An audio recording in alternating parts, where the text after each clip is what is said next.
রক্তচোষা শেখ হাসিনা এখন দেশের বাইরের থেকে বলতেছে আমি হুট করে দেশে আসবো, তুই দেশে আয়, তোর জন্য আমি একা দাঁড়াবো, আমার সাথে কেউ লাগবে না, আমি একা দাঁড়াবো।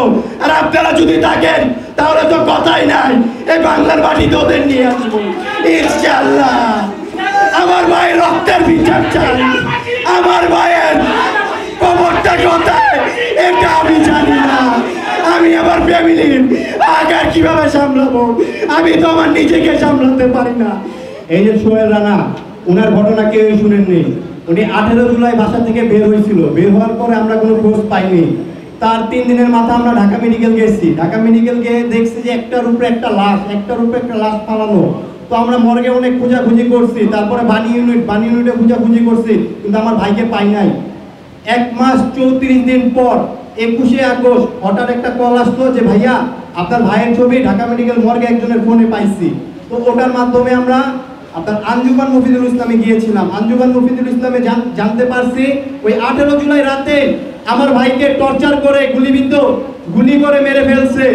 এর কারণ হলো আমার ভাই ওই 18 জুলাই সরকার পতনের 2-1টা ভিডিও তার ফেসবুক পেজে আপলোড করছিল। তো আমার ভাইয়ের লাশও আমরা পাইনি, এখন পর্যন্ত পাইনি। আঞ্জুমান থেকে 23 তারিখ ঢাকা মেডিকেলে 5 দিন রাখছে লাশটা, মানে 18 জুলাই ঢাকা মেডিকেলে নিয়ে গেছে ছাত্ররা, ঢাকা মেডিকেল নাকি 5 দিন রাখছে। এটা ফুল মিথ্যা কথা। আমার ভাইয়ের লাশ ঢাকা মেডিকেলে রাখেই নাই, আমার ভাইকে গুম করা হয়েছে, এক কথায় গুম করা হয়েছে।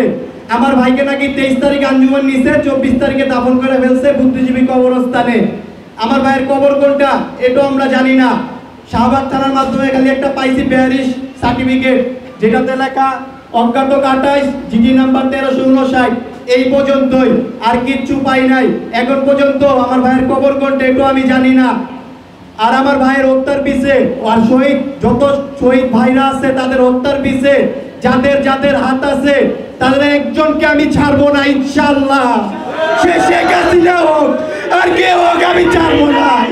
আমার ভাইয়ের রক্তের বিচার চাই, আমার ভাইয়ের কবরটা কোথায় এটা আমি জানি না। আমি আমার ফ্যামিলির আগার কিভাবে সামলাবো, আমি তো আমার নিজেকে সামলাতে পারি না। রক্তচোষা শেখ হাসিনা এখন দেশের বাইরের থেকে বলতেছে আমি হুট করে দেশে আসবো, তুই দেশে আয়, তোর জন্য আমি একা দাঁড়াবো, আমার সাথে কেউ লাগবে না, আমি একা দাঁড়াবো। আর আপনারা যদি থাকেন তাহলে তো কথাই নাই, এই বাংলার মাটিতে ওদের নিয়ে আসবো ইনশাআল্লাহ। আমার ভাই কবর কোনটা এখন আমি জানতে পারছি না।